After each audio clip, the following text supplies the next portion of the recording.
সমূহ বিশ্বনাথবাসী ৰাইজৰ আশীৰ্বাদ, ভাৰতীয় জনতা পাৰ্টি অসম গণ পৰিষদ দলৰ কাৰ্যকৰ্তা আৰু শুভাকাংক্ষী সকলোৰে আশীৰ্বাদ গ্ৰহণ কৰি যোৱাকালি আমি আটাইয়ে মনোনয়ন পত্ৰ দাখিল কৰিলোঁ আৰু আজিৰ দিনটোত মনোনয়ন পত্ৰ আজি একচেপ্ট হৈ গ'ল আৰু এতিয়া আমি নিৰ্বাচনৰ প্ৰচাৰৰ কামত অভিযানত আমি সকলো আগবাঢ়িছোঁ। আজি কেইবাটাও কাৰ্যসূচী আছে। আমাৰ যেহেতু ভাৰতীয় জনতা পাৰ্টিৰ এক শক্তিশালী সমৰ্থক হৈছে মহিলা আৰু মহিলাসকলৰ সমৰ্থনেৰে ভাৰতীয় জনতা পাৰ্টি শক্তিশালীভাৱে সংগঠন আৰু জনসাধাৰণৰ মাজত এক ইতিবাচক প্ৰভাৱেৰে আগবাঢ়িব পাৰিছে। সেইবাবে আমি বিচাৰিছোঁ যে আমাৰ মহিলা মৰ্চাই এই গোটেই নিৰ্বাচনৰ প্ৰক্ৰিয়া যাতে নেতৃত্ব গ্ৰহণ কৰক আৰু আমাৰ মহিলাসকল ইয়াৰ বাবে আগবাঢ়ি আহিছে।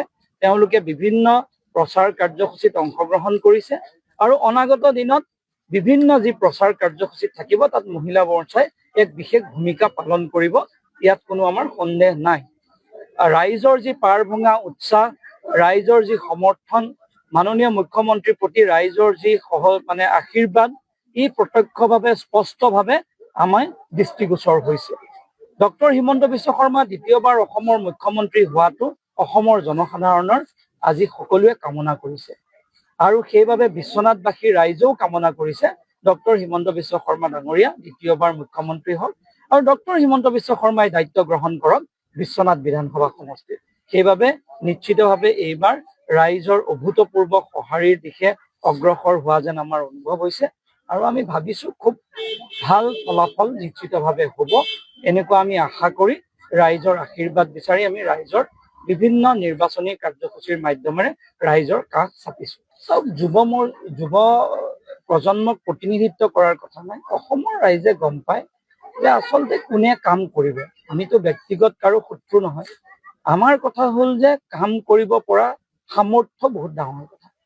যে ভাৰতীয় জনতা পাৰ্টীয়ে একমাত্ৰ দল যাৰ এইটো সমৰ্থতা আছে য'ত নতুন প্ৰজন্মসকলৰ বাবে পৰিৱৰ্তন আনিব পাৰে। কংগ্ৰেছৰো চৰকাৰ আছিলে, যুৱ প্ৰজন্মটো এনেকে ওলাই অহা নাছিল। ৰাজনৈতিক নেতাৰ প্ৰতি যুৱ প্ৰজন্মৰ মানুহৰ এটা ঋণাত্মক মনোভাৱ আছিলে। যুৱ প্ৰজন্মই ভাবিছিলে যে ৰাজনৈতিক নেতাসকল আমি আদৰ্শ বুলি গ্ৰহণ কৰিব নোৱাৰো। কিন্তু আজি ডক্টৰ হিমন্ত বিশ্ব শৰ্মাৰ লগত এখন উঠা চেলফি বা ফটো ড্ৰয়িং ৰুমত বন্ধুৱাই ৰাখে। কিয়? কাৰণ তেওঁক আদৰ্শ নেতা বুলি গ্ৰহণ কৰে। আজি নৰেন্দ্ৰ মোদীৰ লগত এখন ফটো উঠাটো জীৱনৰ সাৰ্থকতা বুলি ভাবে। আজি হিমন্ত বিশ্ব শৰ্মাৰ বাবে ঘণ্টাই ঘণ্টাই যুৱকসকল ৰখি থাকে। তেওঁৰ লগত যিটো আকৰ্ষণ সেইটো আগতে কেতিয়াও নাছিলে। সেইকাৰণে আদৰ্শৰ সংঘাত ভাৰতীয় জনতা পাৰ্টীয়ে আদৰ্শই নতুন প্ৰজন্মক আকৰ্ষিত কৰিছে। কাৰণ আমি বিকশিত অসমৰ সংকল্প লৈছোঁ, সুৰক্ষিত অসমৰ সংকল্প লৈছোঁ। সেইকাৰণে অসমীয়া যুৱক যুৱতীসকল ভাৰতীয় জনতা পাৰ্টীৰ লগত আছে।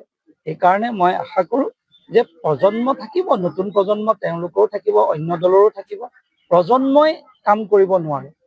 দলটোৰ আদৰ্শ আৰু দলটোৰ সামৰ্থ্যতাই আৰু দলটোৰ নীতিয়েহে কাম কৰে। সেইকাৰণে কংগ্ৰেছৰ যিটো নীতি, সেই নীতিক ভাৰতবৰ্ষত বা অসমক দুৰ্বল কৰা, ভাৰতক সমালোচনা কৰাত ৰাহুল গান্ধীয়ে সমালোচনা কৰে। ভাৰতবৰ্ষত সকলো বেয়া, ডেমক্ৰেচিক সমালোচনা কৰে, যিমান ইনষ্টিটিউচন আছে সমালোচনা কৰে। আৰু আপুনি দেখিছে বৰ্তমান সময়ত কংগ্ৰেছ দল কলৈ পৰ্যবেসিত হৈছে। সেইকাৰণে কংগ্ৰেছৰ আদৰ্শ আজিৰ দিনত সাধাৰণ মানুহে কেতিয়াও গ্ৰহণ কৰা নাই, বিশেষকৈ অসমীয়া ৰাইজে প্ৰত্যাখ্যান কৰিছে। সেইবাবে বিশ্বনাথত নিশ্চিতভাৱে ৰাইজে এইটো কথা জানে যে কাৰ মাধ্যমেৰে উন্নয়ন হ'ব আৰু যাৰ জৰিয়তে উন্নয়ন হ'ব ৰাইজে তাক সমৰ্থন কৰিব।